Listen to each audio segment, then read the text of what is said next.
Kisah seorang kakek yang tinggal sebatang kara baru-baru ini viral di media sosial. Tak hanya memprihatinkan, kondisi sang kakek juga tak kalah membuat siapapun yang melihatnya pilu. Postingan akun Instagram @gerakmenebarkebaikan yang dibagikan pada Rabu, tanggal 7 Februari tahun 2024, ini sontak langsung menuai komentar sedih dari warganet. Dikutip dari keterangan unggahan, dijelaskan sang kakek bernama Opotini, beliau sehari-hari kerja serabutan. Hasilnya pun hanya bisa digunakan untuk makan saja. Kakek Opotini sendiri tinggal sebatang kara.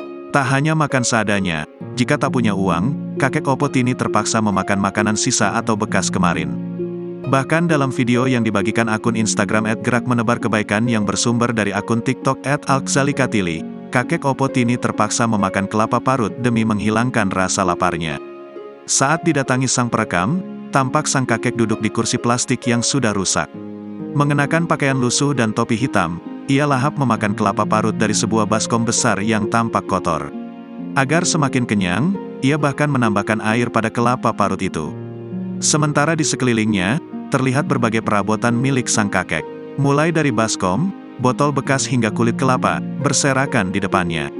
Diduga berbagai perabotan itu merupakan isi rumah tak layak huni sang kakek. Berlantai tanah dan berdinding bambu, kondisi kehidupan memprihatinkan kakek Opotini ini semakin membuat teriris hati warganet.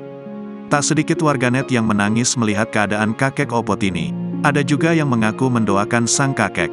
Sementara itu, selain membagikan video kakek Opotini, pemilik akun Instagram @gerakmenebarkebaikan juga membuka donasi bagi siapapun warganet yang ingin berdonasi membantu kakek Opotini.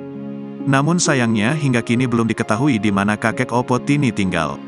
Sebab pengunggah tak mencantumkan nama lokasi tempat tinggal sang kakek.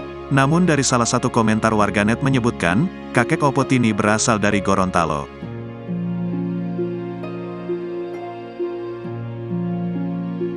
Download Tribun X sekarang, menghadirkan lokal menjadi Indonesia.